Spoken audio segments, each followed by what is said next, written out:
तर आज आहे शिमगा आणि आम्ही निघालेलो होळी आणायला.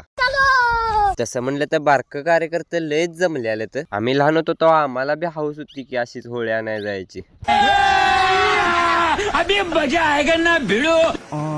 जवळजवळ 6 होळ्या बघितल्या, त्यापैकी एक पसंत केली. होळी तोडायपूर्वी पूजा करून घेतली आणि घातला की घाव. आम्ही इकडे होळी तोडतोय तर बारक कार्यकर्ते जरा लांबच जाऊन बसलेले. त्यांच्या पास नव्हती होळी, त्यांना पाहिजे होती मोठी. ही बारकी होळी खालनं पायशातनं वर उशावणीस वर हिचने घाम फुटला आणि ही म्हणे त्यात मोठी पाहिजे. गावाच्या शिवबाहेरनं म्हणजे असं लोकांच्या शेतातनं बघा आर्थिंग लावलेलं, त्याच्या खालनं वाकून वाकून घेऊन आलो. कसं तर रस्त्याचा मोकळा मळा गावल्यावर गडी सुटलं तर पळत.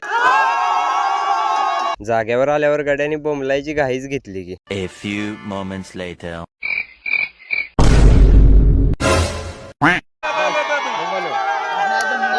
होळीच्या अग्नीत नकारात्मकता, द्वेष सगळं जळून खाक होऊ दे म्हणून मारली बोंब. तर असा होता आमचा शिमगा. तुम्हाला कसा वाटला ते कमेंट करून नक्की सांगा.